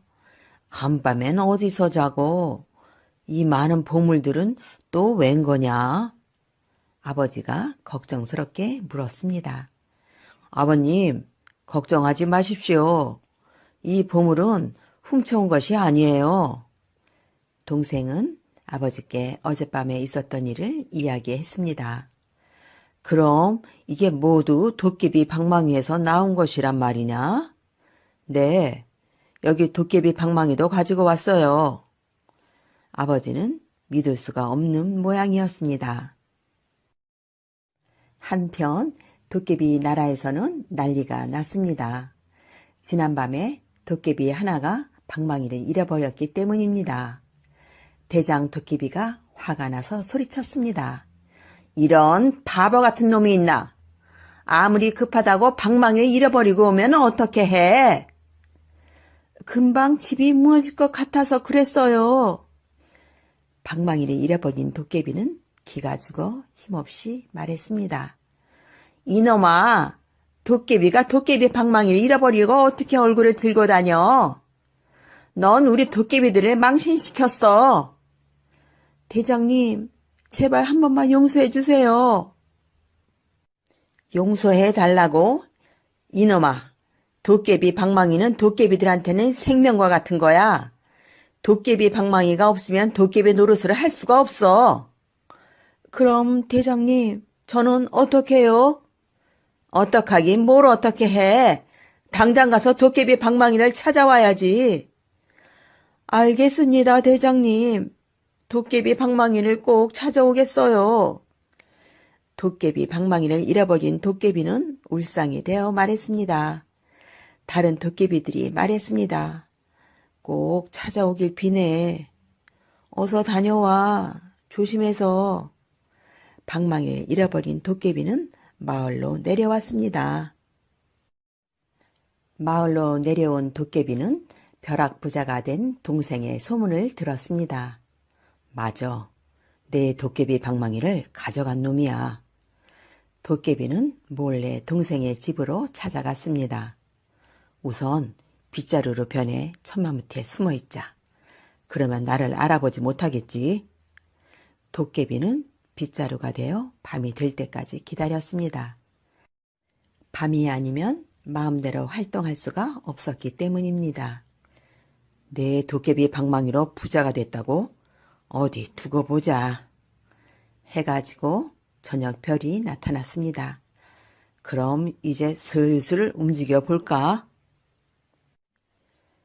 도깨비는 날이 완전히 어두워지기를 기다려 빗자루에서 다시 도깨비로 몸을 바꾸었습니다. 자, 저쪽이 그놈의 방이렸다. 도깨비가 막 걸음을 옮기려 할 때 방문이 열리고 동생이 나타났습니다. 동생은 큰방 앞으로 가 부모님께 저녁 인사를 했습니다. 아버님, 어머님, 안녕히 주무세요.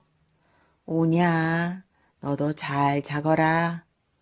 인사를 마치고 동생이 자기 방으로 돌아가려고 할 때 도깨비가 나타났습니다. 섞어라. 내가 내 도깨비 방망이를 가져갔지? 아, 너는 도깨비? 도깨비는 동생의 앞을 막아서며 말했습니다. 어서 내 도깨비 방망이를 내놓아라. 동생은 무서움을 꾹 참고 대답했습니다. 내가 도깨비 방망이를 가난한 사람들을 위해서 쓰려고 하니 그냥 돌아가거라. 뭐라고? 가난한 사람들이라고? 그래, 도깨비 방망이로 금은보화를 많이 만들어 가난한 사람들에게 주면 얼마나 좋으냐? 도깨비는 잠시 생각에 잠겼습니다. 좋다. 그럼 씨름을 해서 내가 이기면 방망이를 주고 가겠다. 그러더니 도깨비는 동생에게 달려들어 동생을 번쩍 들어올렸습니다. 동생은 도깨비가 갑자기 달려드는 바람에 하마터면 그대로 쓰러질 뻔했습니다. 비겁하게 시작도 하기 전에 달려드는 법이 어딨어? 하하, 그러니까 내 도깨비 방망이를 순순히 내놓으란 말이야. 그때 동생은 도깨비와 싸워 이긴 나무꾼의 이야기가 생각이 났습니다. 옳지. 도깨비는 왼발이 약하다고 그 나무꾼이 말했어. 동생은 도깨비의 왼발을 걸었습니다. 그러자 도깨비는 비틀거리더니 마침내 땅바닥에 나가 떨어졌습니다. 동생이 말했습니다. 자, 내가 이겼다. 약속을 지키겠느냐? 도깨비는 분하다는 듯이 씩씩거렸지만 아무 말도 하지 못하고 돌아갔습니다. 어휴, 큰일 날 뻔했어. 이 도깨비 방망이는 가난한 사람들을 도와주는데 써야 해. 동생은 도깨비 방망이를 잡고 금 나와라 뚝딱, 은 나와라 뚝딱 하고 말했습니다. 그때마다 금, 은, 쌀, 비단이 산더미처럼 쏟아졌습니다. 이 정도면 되겠지. 다음 날 동생은 도깨비 방망이에서 나온 금, 은, 쌀, 비단들을 마을 사람들에게 나누어 주었습니다. 형은 동생이 부자가 되고 좋은 일을 하는 것을 보고 심술이 났습니다. 형은 동생을 찾아가 물었습니다. 예, 아우야, 너는 어떻게 부자가 되었니? 동생은 형에게 도깨비 이야기를 했습니다. 이야기를 들은 형은 산으로 갔습니다. 개암을 따가지고 형은 도깨비가 나오는 빈집으로 들어가 대들보 위에 숨었습니다. 밤이 되자 정말로 도깨비들이 나타났습니다. 자, 신나게 한번 놀아보세. 덩덕쿵, 덩덕쿵, 얼쑤. 도깨비들은 흥에 겨워 콧노래까지 부리며 덩실덩실 춤을 추었습니다. 이제 개암을 깨물자. 개암 깨지는 소리가 딱 하고 났습니다. 아, 그때 그 소리다. 맞아, 그놈이 왔어. 어디 숨었는지 찾아라. 잡아서 혼을 내주자. 도깨비들은 집안을 샅샅이 뒤졌습니다. 마침내 형은 도깨비들에게 잡혔습니다. 이놈, 우리가 또 속을 줄 알았느냐? 도깨비들은 달려들어 형을 마구 때렸습니다. 아이고, 잘못했어요. 용서해 주세요. 도깨비들은 밤새도록 형을 두들겨 패다가 날이 밝자 숲속으로 갔습니다. 형은 도깨비 방망이를 얻기는커녕 매만 느씬하게 얻어맞고 엉금엉금 기어서 집으로 돌아왔습니다. 장자못 이야기. 옛날 어느 마을에 장자라는 부자가 살았습니다. 인색하기가 놀부요, 심통이 놀부 형님이라 며느리를 쉴 틈 없이 부려댔지요. 땡볕에 자갈밤 매라, 한밤중에 배 짜라, 비 오는 날 방아 쪄라, 눈 오는 날 나무 해라. 날이 갈수록 장자의 심술은 늘어만 갔어요. 마을 사람들은 장자를 두고 수근수근 됐지요. 흉년이 들어 굶어 죽는 사람이 넘쳐나도 장자네 곳간은 열릴 줄을 몰랐답니다. 저 혼자 배부르면 그만이더래요. 다들 장자라면 혀를 내둘렀지요. 하루는 해가 뉘어뉘어 질 무렵 높은 스님이 찾아왔어요. 마을에 도통 밥 짓는 냄새가 나지 않는데 이 집에서만 구수한 냄새가 나는구려. 스님은 염불을 하고 시주를 부탁했지요. 장자가 웬일로 스님을 데리고 곡식이 가득 쌓인 곳간 쪽으로 가는 거예요. 스님은 장자를 따라 곳간 앞으로 갔지요. 그러자 장자가 무럭무럭 김이 나는 쇠똥을 넉가래로 푹 퍼서 던지지 뭐예요. 옛다, 이거나 먹어라. 염불 몇 마디에 쌀이라니 어림도 없다. 뒤따라온 부인과 아들도 한마디씩 거들었어요.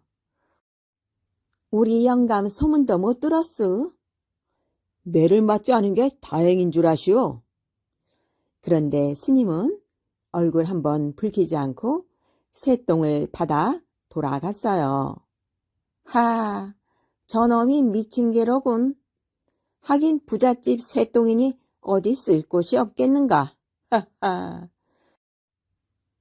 누가 배가 곪든 말든 내가 알 게 뭐야.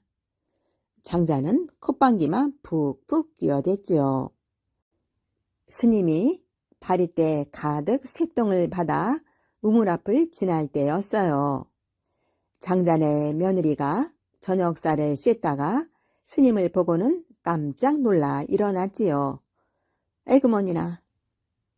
며느리는 쇠똥을 훌렁 쏟아버리고 제 몫에 쌀을 담아 주었어요. 스님은 며느리를 찬찬히 살펴보았어요. 운세를 점쳐보니 장자의 집에 큰 재앙이 닥칠 것을 알았지요. 그래서 마음씨 착한 며느리라도 살려야겠다고 생각했어요. 아무 말 말고 나를 따라오시오. 며느리는 영문을 몰라 물었어요. 식구들 저녁상은 어쩌지요? 무슨 일이 있어도 절대로 돌아보지 마시오.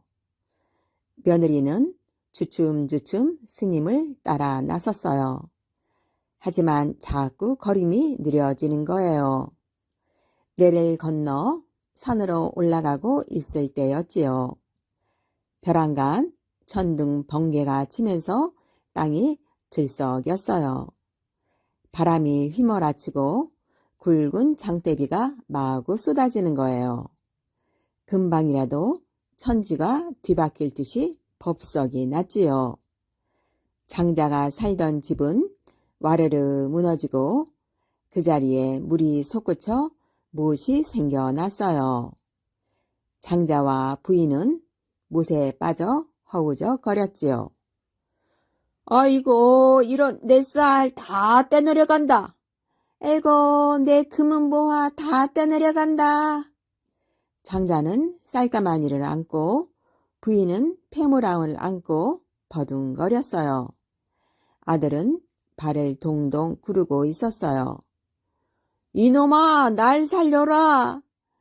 아니다, 날 살려라. 장자 부부는 악다구니를 썼지요. 아들은 이러지도 저러지도 못하다 같이 빠져버렸어요. 제 욕심만 채우던 장자 부부와 아들은 집과 함께 흔적도 없이 사라졌어요. 아이고, 아버님, 어머님! 며느리는 그만 스님의 당부를 잊고 뒤를 돌아보고 말았어요. 아이고, 이를 어째? 며느리는 그대로 돌이 되어버렸어요. 스님과 마을 사람들은 며느리를 안타까이 여겨 제사를 지내고 착한 며느리를 기렸지요. 흉년으로 굶는 날이 많았던 마을 사람들은 며느리 바위에 모여 제사 음식을 나누어 먹었지요. 지금도 장자못에 가면 욕심 때문에 천벌을 받은 장자의 이야기가 두고두고 전해지고 있답니다.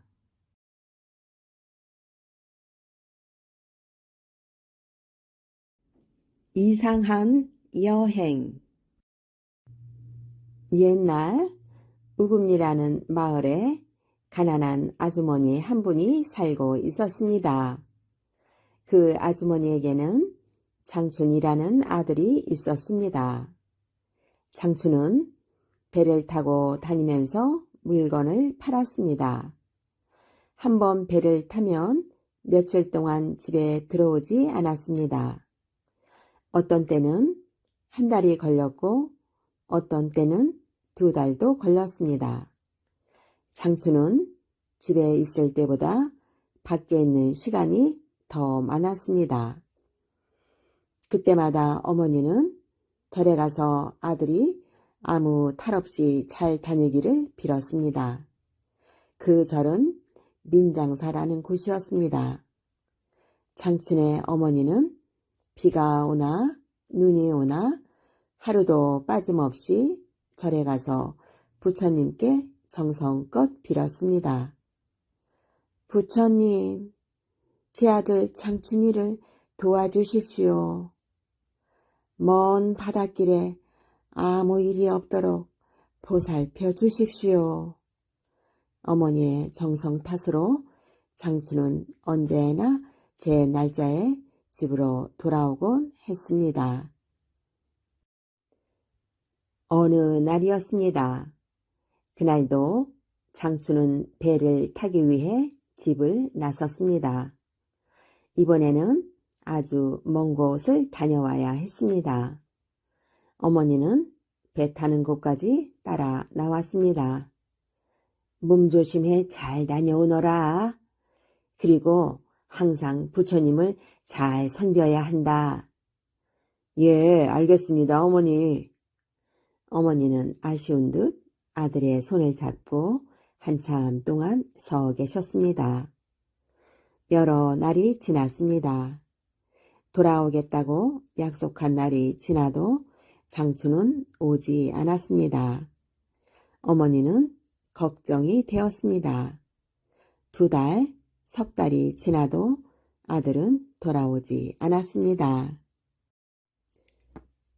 어머니는 아들이 돌아오기를 기다리며 날마다 절에 가서 기도를 드렸습니다.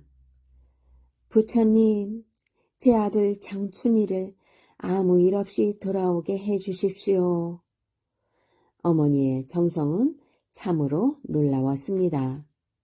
부처님은 어머니의 기도를 알아들었다는 듯이 조용히 웃고 계셨습니다.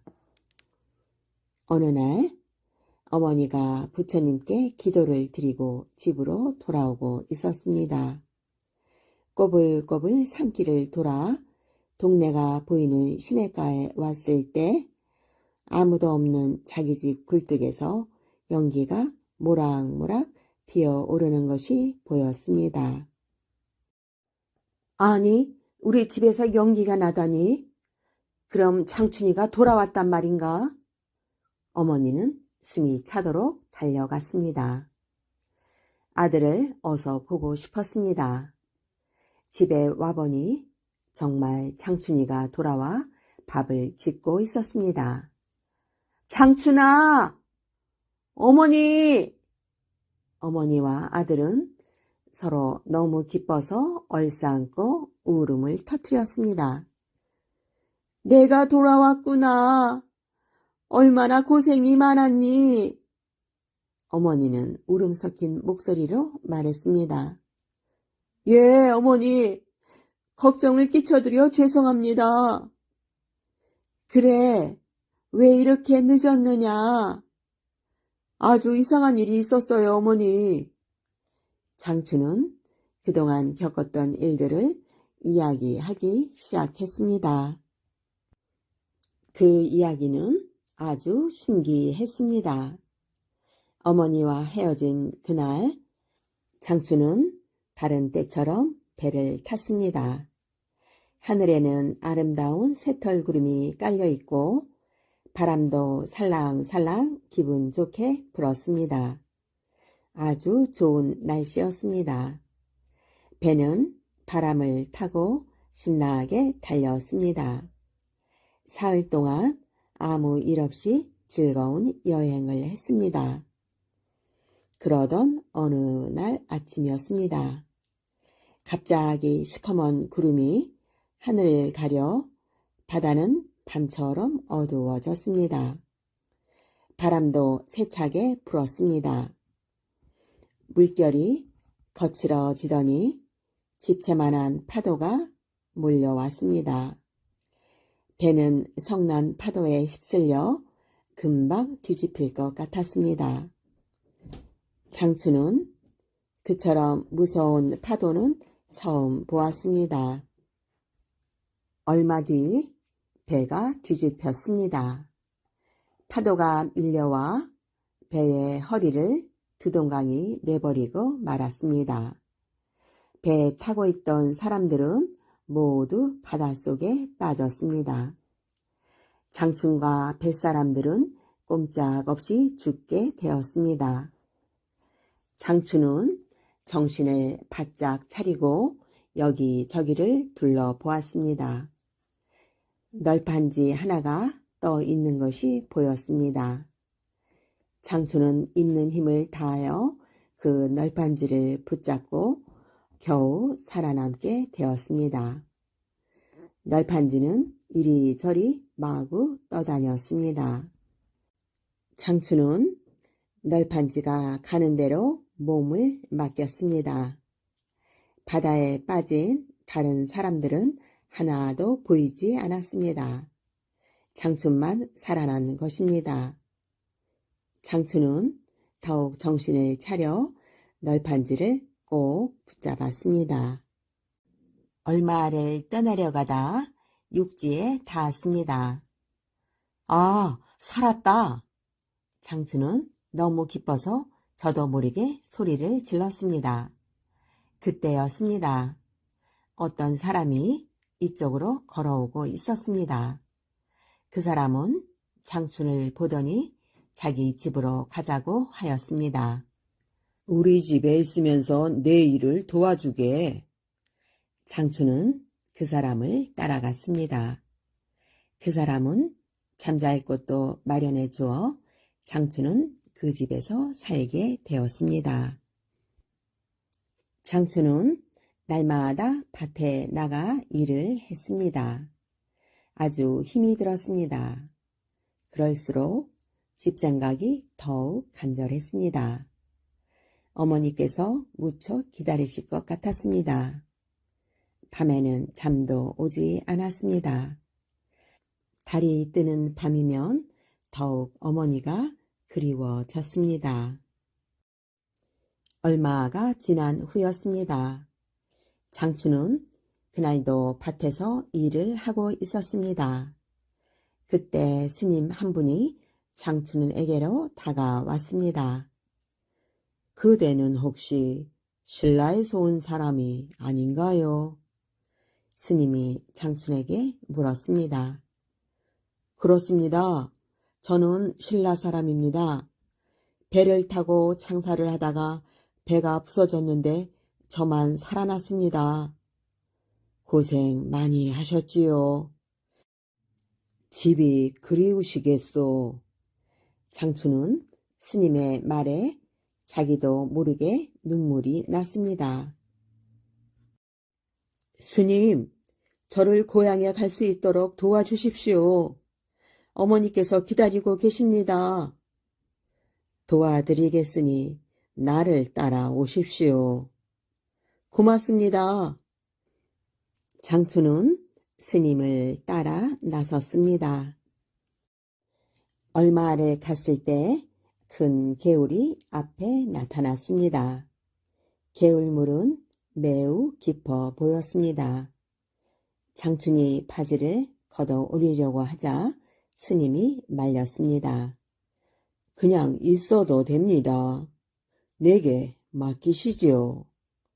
그러고는 장춘을 겨드랑이에 끼고 개울을 건너 뛰었습니다. 그 뒤의 일은 아무것도 생각이 나지 않았습니다. 마치 꿈을 꾸듯 이상했습니다. 얼마나 지났는지 모릅니다. 장춘은 어렴풋이 웅성거리는 소리를 들었습니다. 사람들이 마구 떠들어대는 소리였습니다. 눈을 떠보니 어느 시장 근처에 와 있었습니다. 여기가 어디입니까? 장춘은 지나가는 사람을 붙잡고 물었습니다.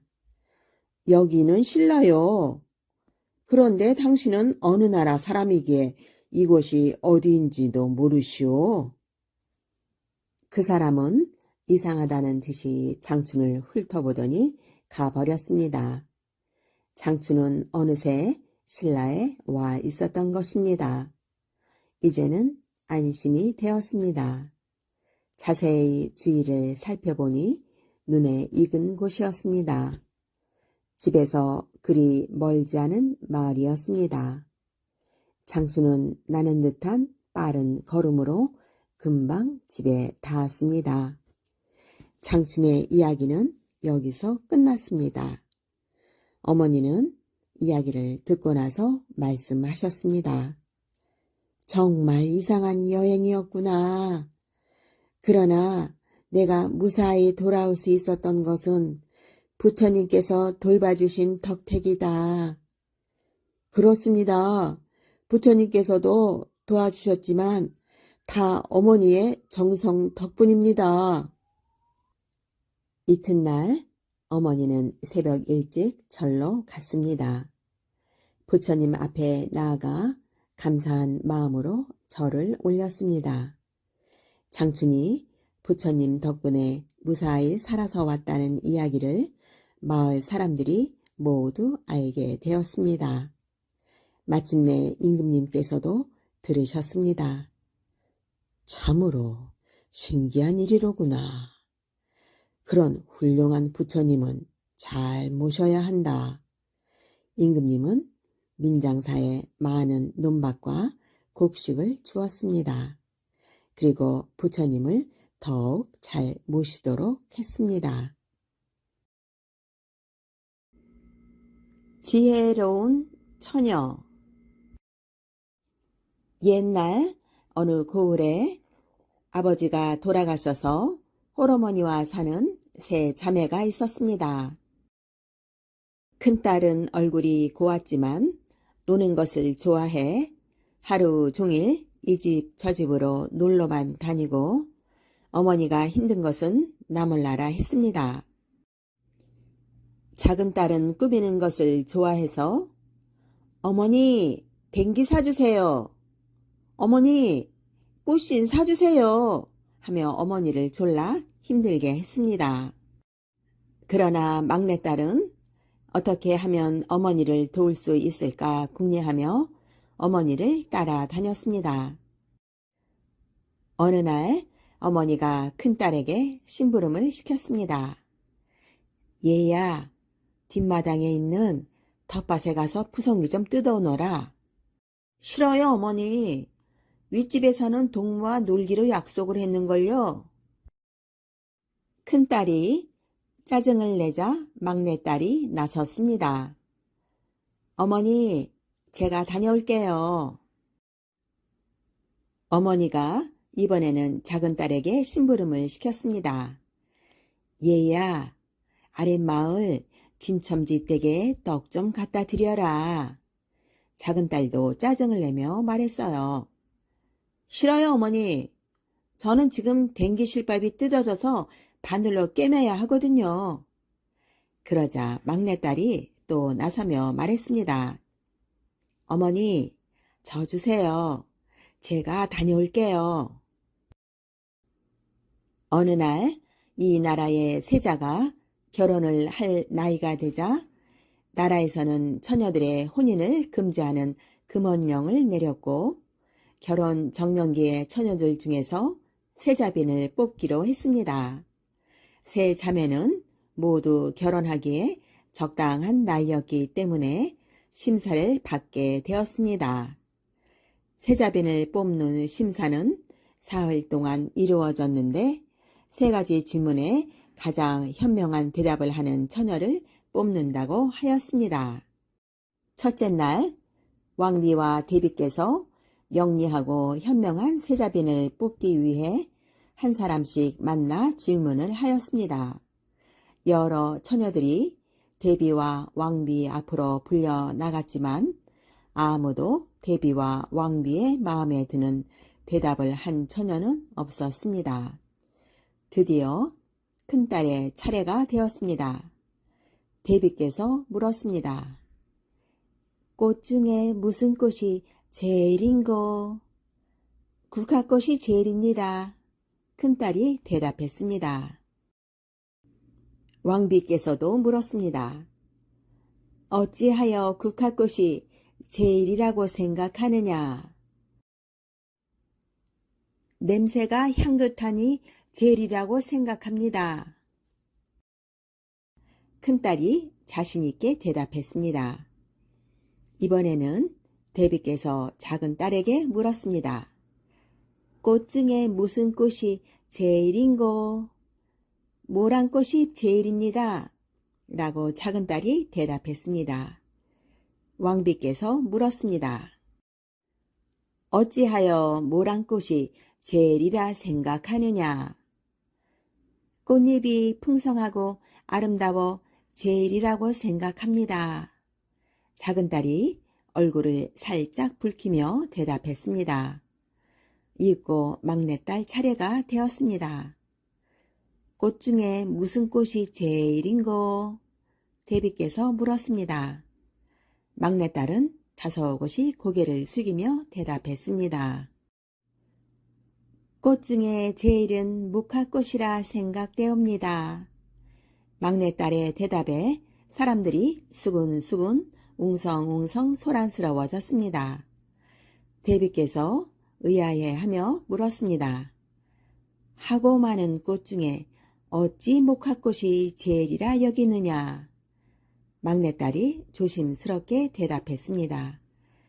목화꽃은 세상에서 가장 향긋하거나 아름다운 꽃은 아니지만 거기에서 우리들이 입는 무명과 따뜻하게 덮을 수 있는 이불 솜이 나오기 때문이옵니다.